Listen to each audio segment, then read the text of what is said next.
Before I take questions, just have a couple of quick announcements. First, tomorrow I will be joined here in the briefing room by Secretary of Health and Human Services Kathleen Sebelius and FDA Commissioner Margaret Hamburg for an important announcement regarding tobacco use and public health. Also, I'd like to announce that the continuation of the meetings being led by the Vice President will take place tomorrow. There'll be 3 meetings this week, Tuesday, Wednesday, and Thursday on Capitol Hill, and further meetings as necessary. Those are my announcements, and I'll take questions. Jim. Thank you, Jay. On Afghanistan, the President will be out of town later Thursday and Friday. Is he prepared to announce his drawdown plans for Afghanistan before that? Jim, as you know, the President himself said that his announcement would come soon, and I will reiterate that his announcement will come soon. He is out of town on Thursday and Friday, or parts of Thursday and Friday, as you said, but, well, let me just say that his announcement will come soon.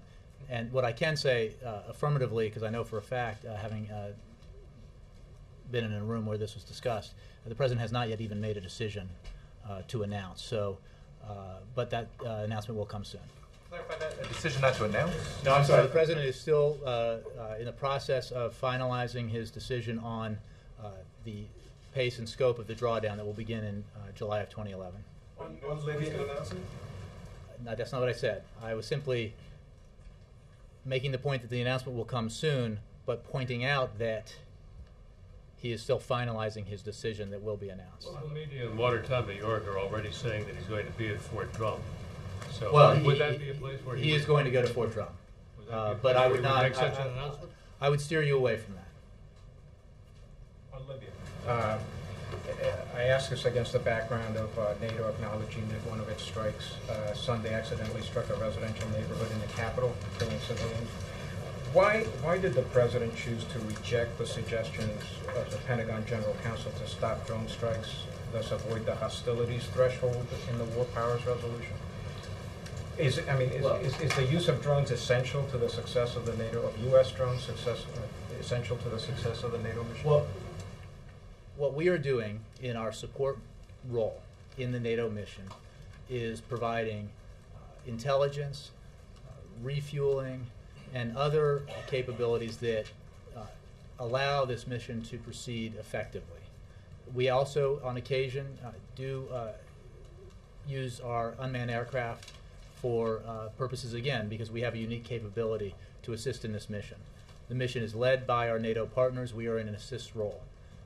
I'm not even sure I understand the question, well, but the President feels strongly that the role that we are taking in this mission is effective, that the NATO mission overall has been very effective, and that it is keeping the pressure on Colonel Gaddafi, and that it is allowing the opposition there the space it needs to organize and to prepare Libya for a post-Gaddafi world. Well, it seems that the Pentagon General Counsel's position was that without the drone strikes, you could still continue all the other support aspects of the mission, but not necessarily have to meet the War Powers deadline requirements, and therefore you. But it is the President's judgment and his decision to make that the hostilities threshold is not being met currently through the participation that we have in this mission.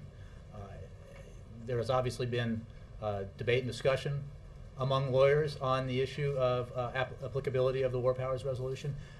Not surprising, given how contentious the debate has been in the nearly 40 years since the resolution passed. So the point being that the President makes this decision. Obviously, other attorneys from around the administration, lawyers from around the administration, were able to express their views. But it is our judgment, the President's judgment, that the actions being taken by the United States in its support role for this NATO mission do not meet the threshold set by the War Powers Resolution and the hostilities phrase. What kind of discussions is the White House involved in to head off a vote on the Hill that would restrict spending on the Libya operation?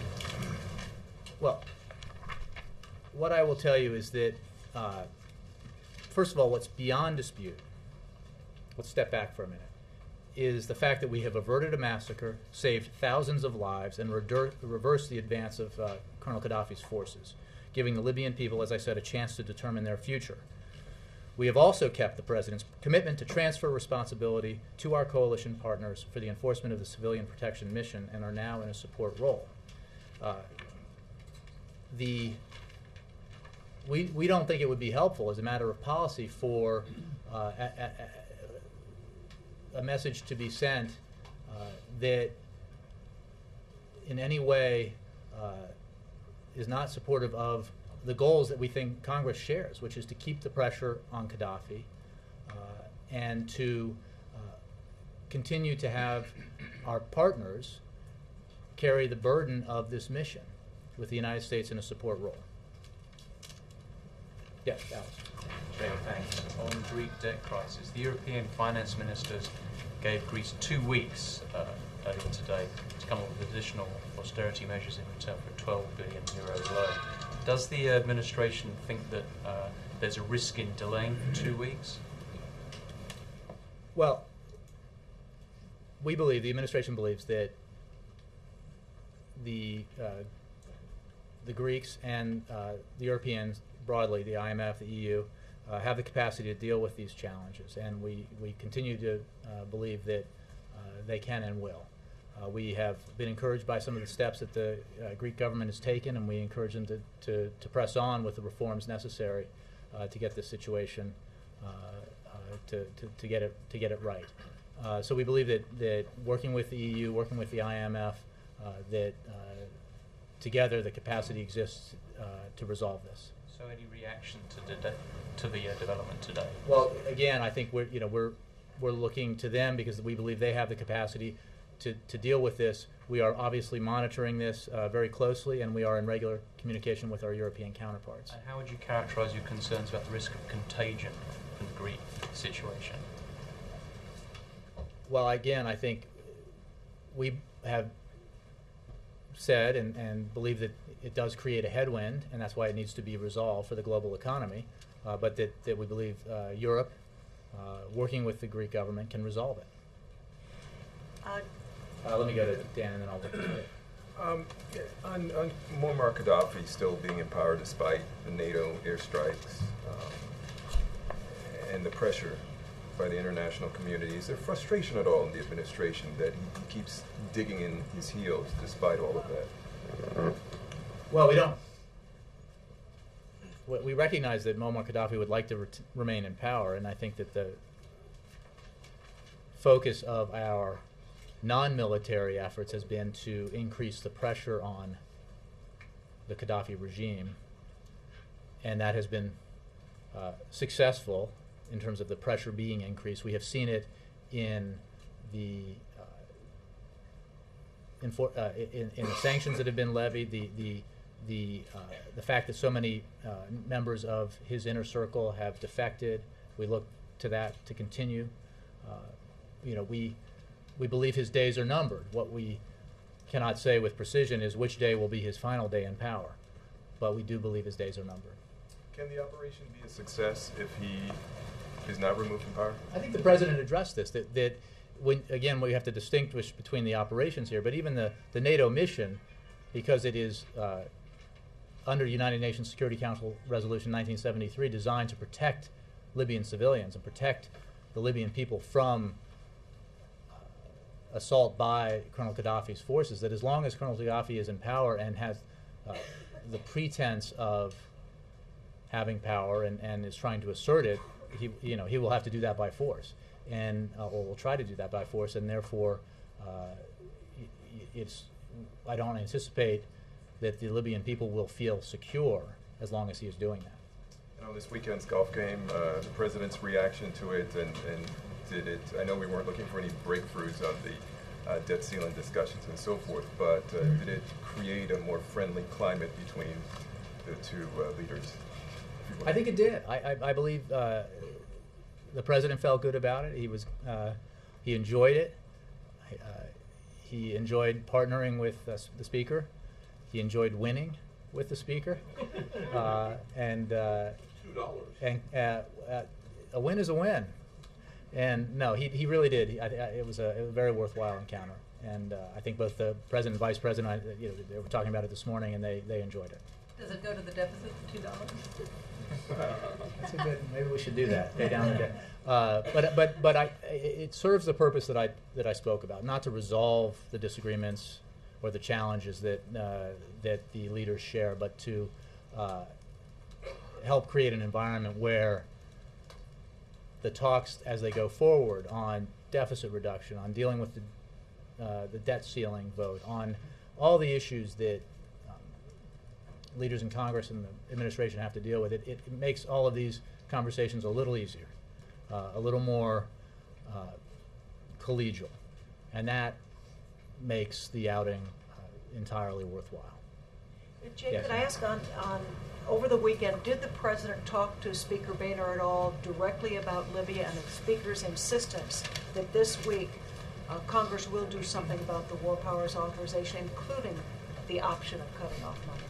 And I'm not going to read out the conversation beyond to say that they touched on a lot of different subjects, including subjects that are very much in the news, and without getting specific about what was said, that would include everything we talk about and read about for the most part. What would the president say to the Speaker specifically about cutting off money for Libyan operations? Well, I would just say that at a time when Colonel Gaddafi is under great pressure and our allies are bearing a considerable burden of the effort, it would send a bad message to both Gaddafi and to our friends around the world on the funding issue to have a vote like that.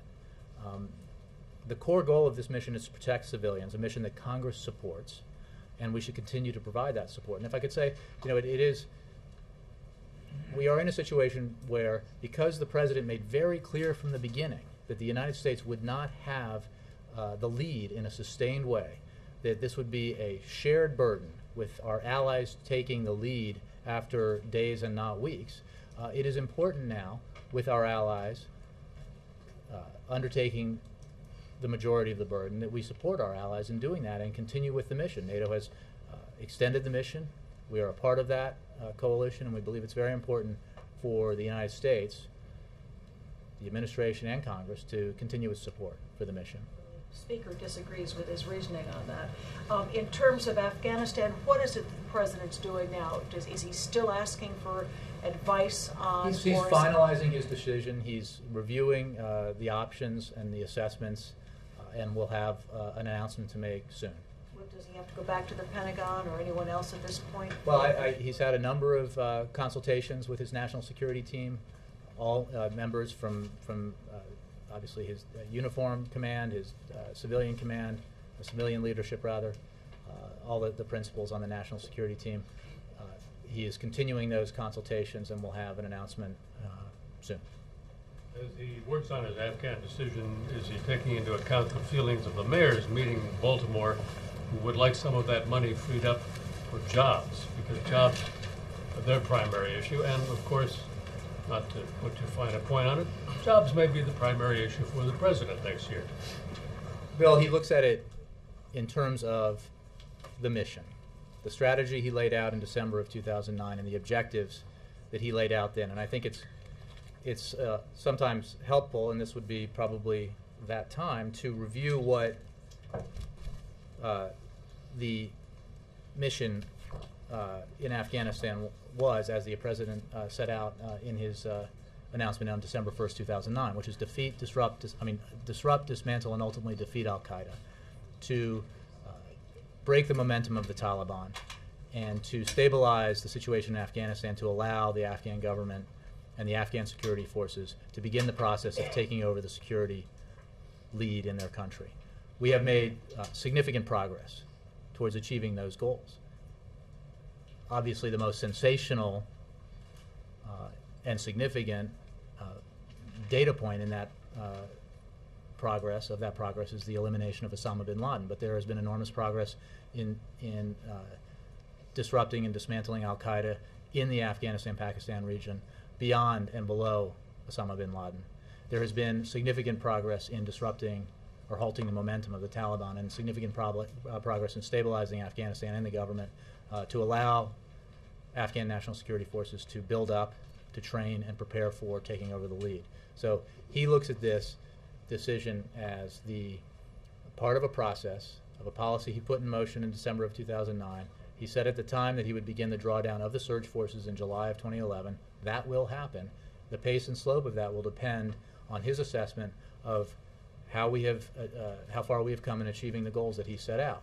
He is very mindful of the fact of the costs of military engagement, and I mean costs in lives, in injuries, and in treasure. He is very focused on jobs as well, but his focus on this is getting the mission right because it's in the national security interests of the United States to get the mission right. Because Al-Qaeda, I mean, you remember going back to the campaign, the war we needed to focus on was the war against Al-Qaeda in this region, and that's what he's done. We've made significant progress, and now we're, because of the bravery of our men and women in uniform, the success of our intelligence officials, and the decisions the President made to bring us to this point. And that's the prism through which he'll make this decision. But the mayors understandably are concerned about jobs. Well, so is the President. And they're going to want to know what he's going to offer, what can he do that he's not already done. Well, I think there are a number of things that we've talked about, including we need to get those free trade agreements passed because they will support 70,000 jobs in the United States.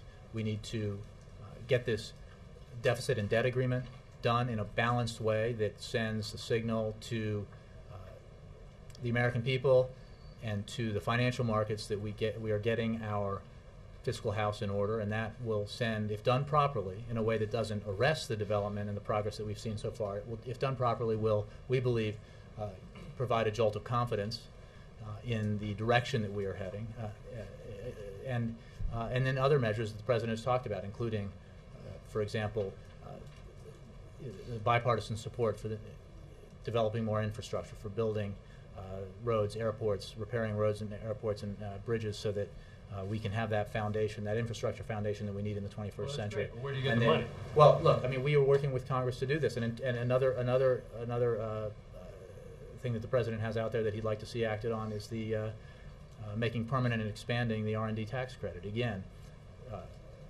creating incentives for the kind of economic development that we believe will be the foundation for economic growth in the 21st century.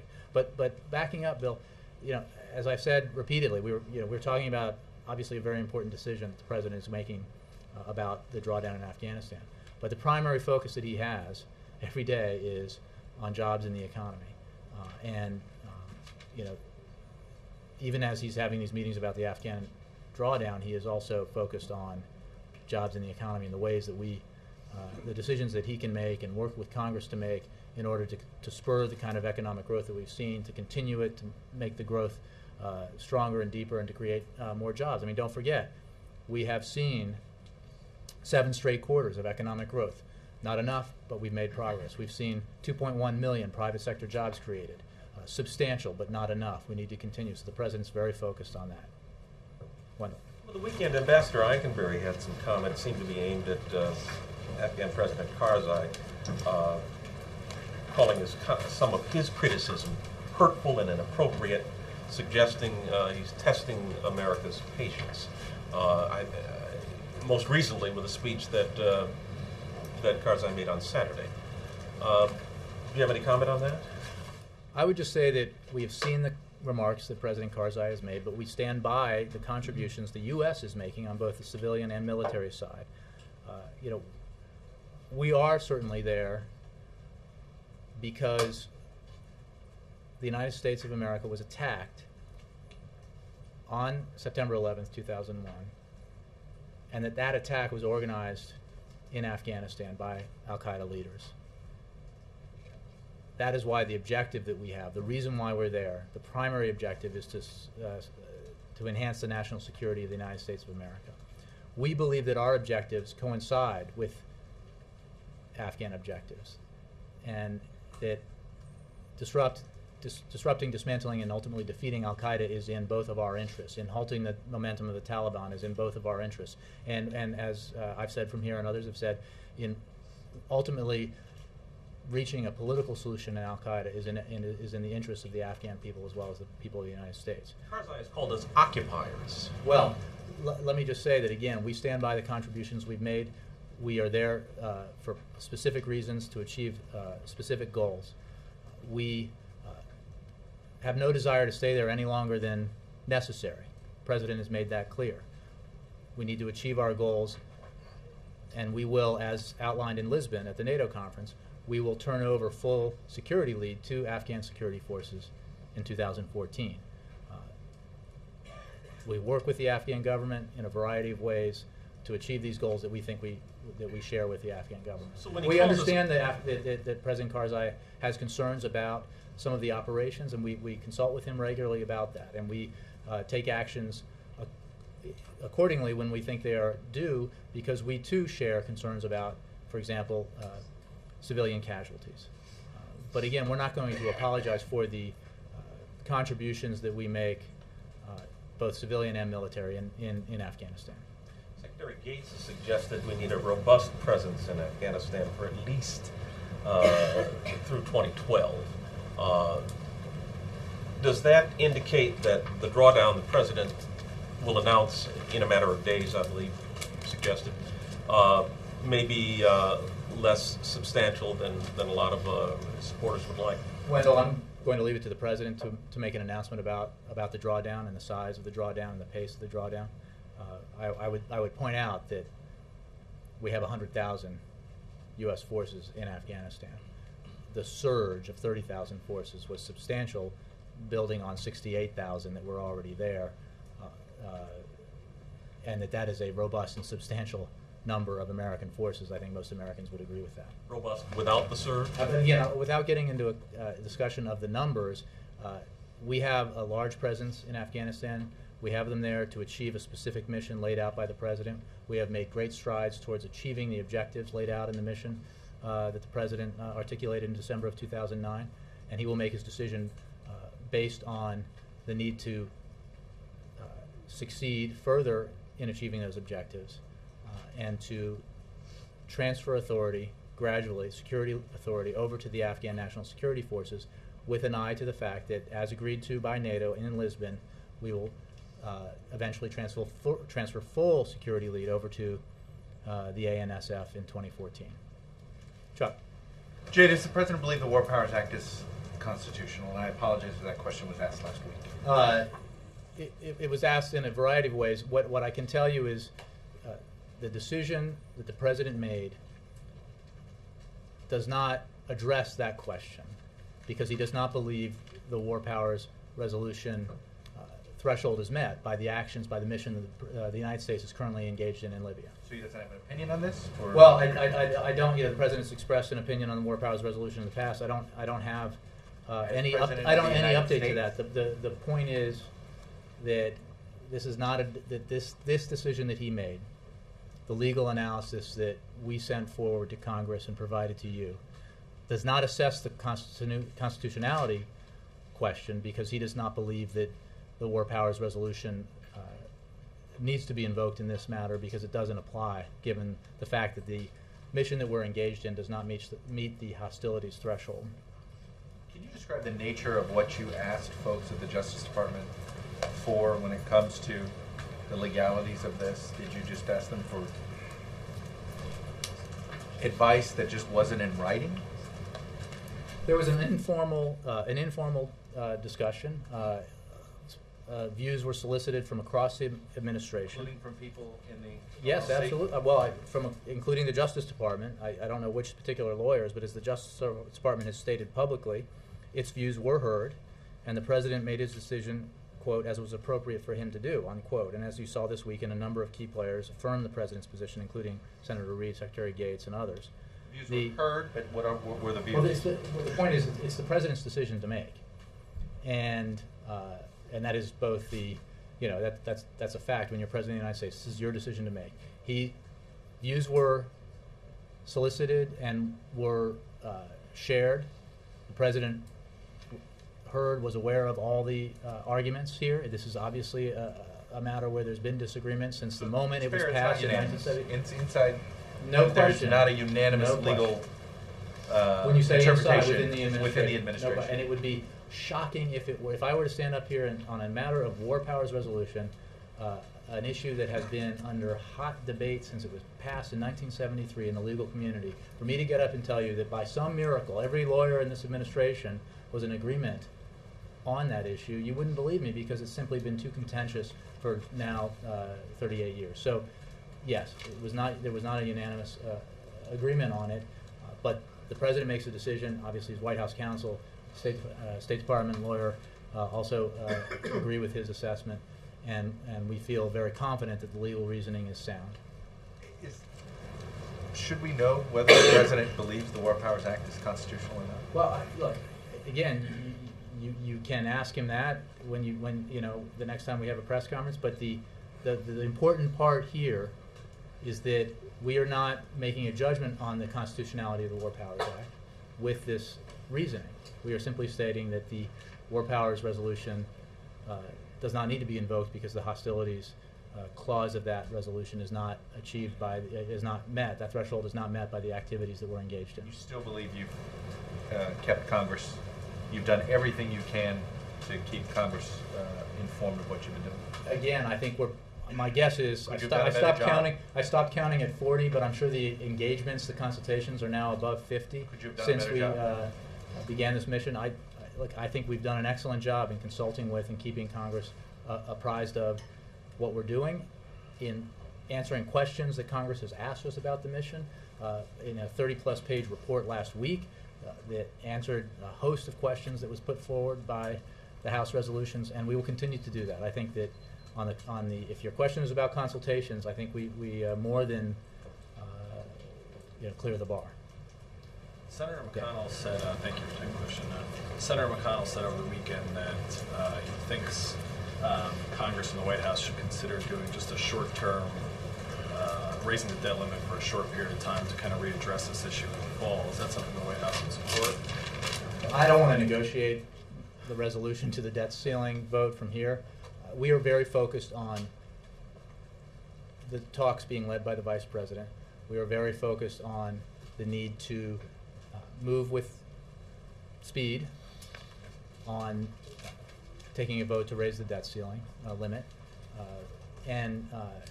Beyond that, I'm not going to negotiate the particulars. We believe, as we've said from the beginning, that this is not a matter that we can put off to the last minute, because any suggestion that we might default on our obligations could have a negative impact on the economy and on the markets.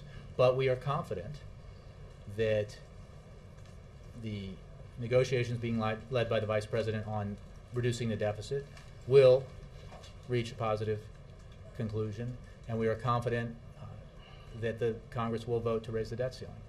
You had said, I believe it was last week, that the president would start taking a more direct, get involved more directly. Obviously, you played golf over the weekend with the speaker, but with regards to these talks, what kind of direct role will he play? Will he go to any of the meetings this week, or? I don't anticipate him joining the Vice President's meetings, but I do expect that his engagement will continue, and it has existed already through other means, through other communications. Obviously, the agreement that's reached in the Biden-led talks will, then be reviewed by leaders in both parties and both houses, and obviously by the administration. The president is regularly updated on the progress of those negotiations, on the content of the discussions, and obviously, as you noted, had spent a number of hours with the Speaker of the House, as well as the Vice President, over the weekend. Mark. Jay, what is the reason for the Fort Drum visit? The President looks forward to visiting with soldiers at Fort Drum. He has obviously makes visits like that, most recently at Fort Campbell. That Fort Drum is the location of units that have served quite honorably and at some significant sacrifice. So he looks forward to meeting with those soldiers. Speech. I don't have an announcement about what he's going to do there beyond meet with soldiers. And is there any reaction here to the Supreme Court ruling on the Walmart case? I do think we have something on that, but let me see.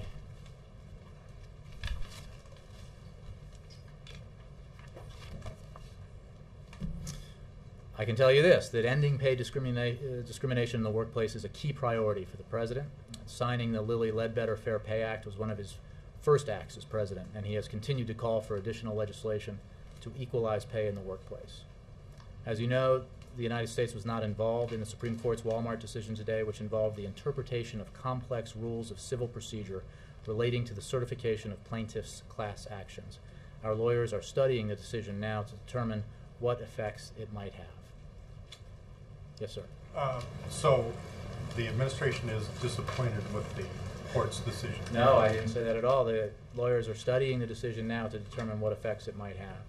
I simply made the point that this ending pay discrimination has been a key priority of this presidency from the beginning. The administration can't be satisfied.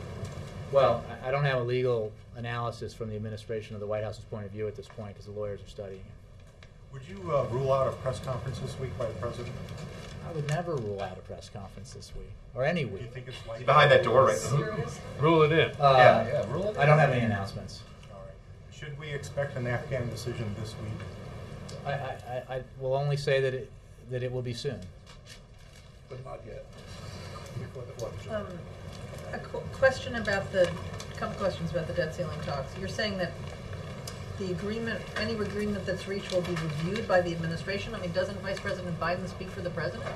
No, he does. I just mean that this is something that Congress has to act on, Well, no yeah. question, so that it's not that the process doesn't end when the Vice President and those folks in the room emerge and say we have a deal. So that, just trying to answer the question about the President's engagement, that it doesn't, it is not limited to the talks themselves and the question about whether he would drop in the talks. It is in addition to the talks and could potentially extend beyond the talks as this process moves forward. The focus now is getting an agreement among the participants in the room. And in terms of that agreement, you didn't want to say anything about the possibility of a short-term debt ceiling increase. You noticed I'm that? surprised that you wouldn't have a clear preference for one that got you all the way through the 2 years. Well, we would have. You're willing to do this again I and didn't again? say I didn't say one way or the other, and you noticed that. But our focus is on moving quickly with intensity and determination, collegiality and optimism, to reach an agreement. To reach an agreement in the negotiations being led by the Vice President on deficit reduction and dealing with our long-term debt. As we have said for a long time now, we understand that there is a link in the sense that while we don't think there's a direct link, or nor should there be, that one should be held hostage to the other, that others have made that link. We believe both can be done within the same time frame, and that it is essential to vote to raise the debt ceiling. It's a vote by Congress. We cannot control the amount by which they raise the debt ceiling or the timing of the vote. So our focus is on the things that we can do, which in this case, reach an agreement in the negotiations being led by the Vice President, continue to make the case, as Secretary Geithner and I and others have made, that we cannot play chicken with the full faith and credit of the United States government, that we need to honor our obligations. And beyond that, I'm not going to negotiate how we get from here to there from the podium. But by not saying anything on this, you're making a short-term debt ceiling increase into an option, aren't you? Well, what I'm saying is I'm not going to negotiate the particulars of the vote, when it happens, or for how long it happens, the size of the limit increase from here, because I think that is something that needs to be worked out in Congress and between the leaders of Congress and the administration. Okay, and one last question. You said that you're going to talk to the mayors about all these things you want done on the economy, like trade agreements and infrastructure and R&D tax credits. How important is it that there's something stimulative in the debt ceiling deal? Some, payroll tax cut, something like that. Well, without negotiating the particulars again of the agreement, I will say that, as the President has said, that we are interested in discussions, or happy to entertain discussions about extending the payroll tax cut that was implemented in last December's tax cut agreement. And we are generally interested in other ideas for how to continue to grow the economy and create jobs. We are also very mindful of the fact that we need to get our deficits and debt under control. This is all about balance. This is about achieving the right mix of decisions within a broader package, both within the debt ceiling, or rather the deficit reduction talks, and broadly going forward from there, that allow for the economy to continue to grow and create jobs. In our view, that's through some targeted investments, in addition to some other measures, some targeted investments in education, in research and development, innovation, and infrastructure, and cutting spending, as we have already in somewhat dramatic and historic fashion, cutting spending where it can be cut, to send the signal to the American people and the broader markets that we are getting our fiscal house in order. And we need to do that in a balanced way, and we believe that the best way to do that in a balanced way is to address all forms of spending, including spending through the tax code. Perry. I can't recall all your direct quotes, but before the government shut down, you kept talking about toll booths, extending for a short term is bad, et cetera, et cetera, et cetera. Wouldn't those same arguments be the same for the debt ceiling, but even more so? Short-term extensions would not be positive for the economy in the same way they weren't for before leading after the government shut down? I don't remember that quote at all. Did I say something about toll booths? Repeatedly, it was you, over and over again, in fact, yeah. I am not going to today make a judgment about different ideas that are being floated about when and how and for how much and how long the debt ceiling should be raised. Because our focus right now is on the things that we are doing at a staff level today, and beginning in tomorrow with the Vice President leading the next meeting of negotiators. So we remain very focused on the fact that we must make this vote and we must raise the debt ceiling, because we cannot, as the United States of America, fail to fulfill our obligations, default on our obligations. But I don't want to get into the particulars from here. The president's views on the gay marriage bill in New York, does he have any? Has he looked into I haven't it? heard any expressed about that. I have obviously, he's obviously addressed this at the press conference at the end of last year, and I don't have an update on his position. Jay, Secretary Gates over the weekend confirmed preliminary talks with the Taliban for a political settlement. I wonder whether you could, if possible, flesh out a bit how that's happening, who in the administration is heading that effort. And also in that comment, he also expressed skepticism about this having a positive outcome, that it would be very difficult. Does the White House share his skepticism? About the reconciliation process having a positive outcome? Yeah. Well, I would say it's obviously a difficult process, but ultimately there is no outcome in Afghanistan that doesn't involve reconciliation, because this is about the Afghan Taliban talking to the Afghan government, representative of the Afghan people, and that for a resolution to take place, I think leaders on all sides, military, civilian, both parties have said that ultimately there has to be a political agreement. We believe, and that reconciliation is necessary, and we support the efforts of an Afghan-led process of reconciliation and reintegration that would bring fighters off the battlefield. Now, we do that with conditions shared by the Afghan government, which is that they renounce violence, they break with al-Qaeda, and they agree to adhere to the Afghan constitution.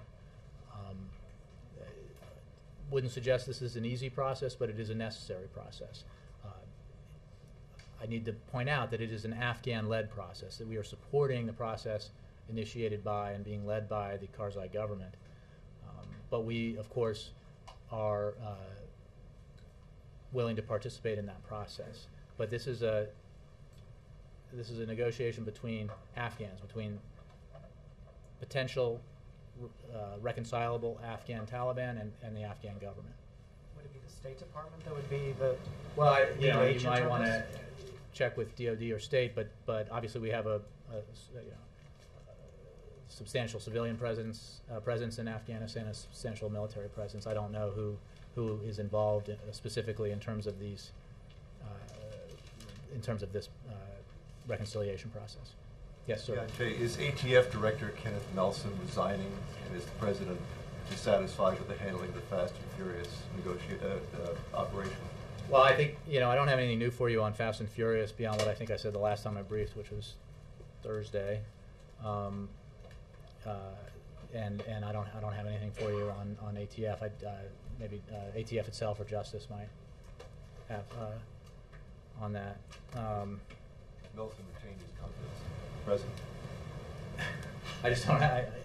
All I can tell you is that you should take those questions to the Department of Justice. I just don't have any guidance for you.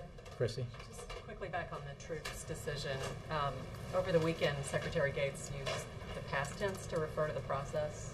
Is it over, in some sense, the President's decision-making process? I mean, has he reached a point where he's not consulting anymore? I can tell you with absolute certainty that it is not over. Has the President reopened the strategy decision at all? The process here, and I made clear he's finalizing his decision, but I know from being in a room where he was discussing it today that he is still finalizing his decision. It has not been made, and he is continuing to consult with his national security team. But is he just reapplying the strategy decision he made in 2009? The strategy doesn't change, and I think I've tried to make that clear. The strategy and the objectives are the same, and the decision about the size and the pace of the drawdown is made after an assessment of how far we have come in achieving our objectives. And again, I think it's important to remember what those objectives were, as he laid out very clearly in December of 2009.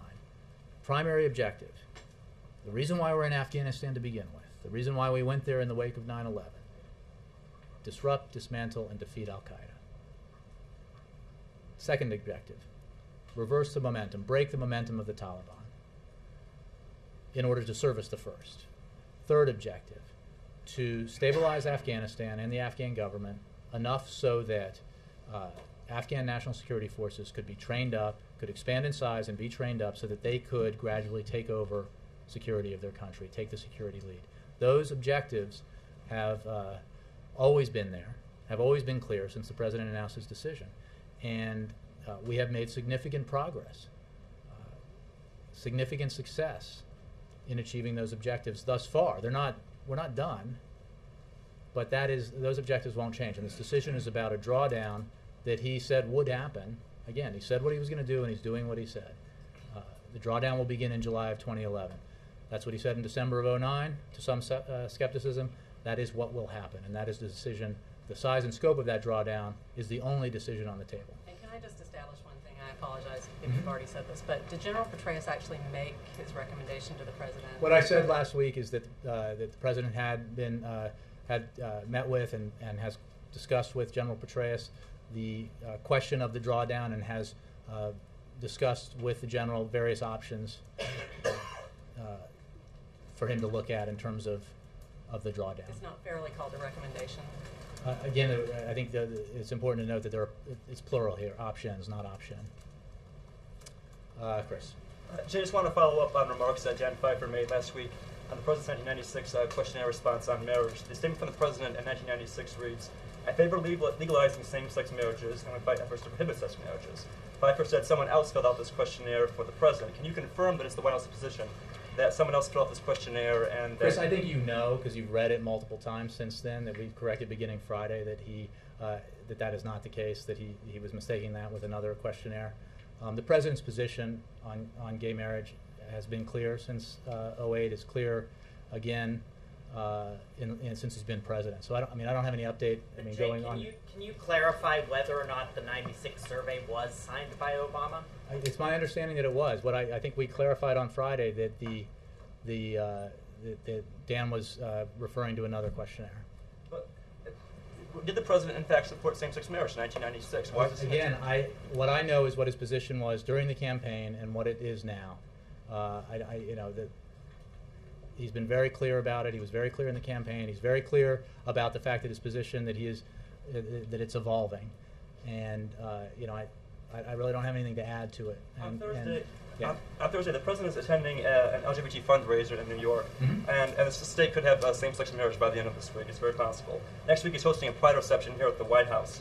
Isn't the president selling this audience short by saying he supports them and wants their money for his re-election campaign, but also saying at the same time he does not support their right to marry? Chris, I think you know that this president is very supportive of and strong on LGBT rights, and his record is significant with regard to that. He's been very clear about his position on gay marriage. He's been very clear about how that position is evolving. I don't have any new announcement to make, but I think you know his record, and he's proud of it. One quick follow-up question on Let that. me, okay, one more. You said before you don't have an update right now on the president's position on same-sex marriage, but is it possible that the president will come to a conclusion on this evolution by Thursday to make an announcement on a fundraiser? I don't anticipate that, Chris. Stephen. So, was Ambassador Eikenberry speaking for the administration when he made those sort of quite passionate comments about Karzai's remarks? And if Karzai is saying that American forces and other forces pollute Afghanistan, does that not at least complicate the political equation for the president when he's making decisions about American troop numbers in Afghanistan? I'm not going to give you really a different answer than I gave you, which is that we stand by the contributions that the United States is making in Afghanistan, our civilian personnel and our military personnel, together, by the way, with a lot of other forces and personnel from other countries who are part of the coalition. The fact is we understand some of the concerns that President Karzai has raised in the past, and we have worked with him. General Petraeus has worked with him on addressing issues of civilian casualties. We take that very seriously. And I will add, as I had said before, that our objective there is we are in Afghanistan because it is in our national security interest to be there. We are not there for any other reason. And we believe that the objectives that we seek to achieve in Afghanistan are objectives that are also good for the Afghan people and the Afghan government. The ultimate defeat of al-Qaeda, the breaking of the momentum of the Taliban, stabilizing Afghanistan so the Afghan government has enough breathing space to build up its own security forces. We understand that we have disagreements sometimes, and we understand that President Karzai and others are sometimes frustrated, and we work with them on that. But we are very proud of the accomplishments that our forces there, both civilian and military, have made. Can I just try one on Russia? Sure. Medvedev told the Financial Times that he hopes the president will be re-elected next year. That President Obama will be? Yeah. So do I. Is the feeling mutual? Does he hope Medvedev will be re-elected next year? I don't have it. That's good. That's clever. I haven't asked him. Jay? Yes, sir. Thank you, Jay. Any reaction to Assad's speech, the Syrian president, today? And did the president learn anything new that inspires hope that he can still lead political reform? What we have said, and what I will say again today, is that what's required in Syria is action, not words, not promises that reform will come in some period in the future, or that dialogue will happen after some review. There needs to be concrete action. There needs to be, first and foremost, a cessation of violence against innocent Syrians. There needs to be actual action towards political dialogue so that this transition to a more democratic Syria can take place. And as we have said in the past, President Assad needs to either lead that transition or get out of the way, which is not, I'm not saying the words are meaningless, but he needs to act on them. He needs to actually do something to fulfill the sentiment expressed and the desire for dialogue, because that needs to happen. But first he needs to stop the violence. Thanks, Jake. All right, thank you all very much.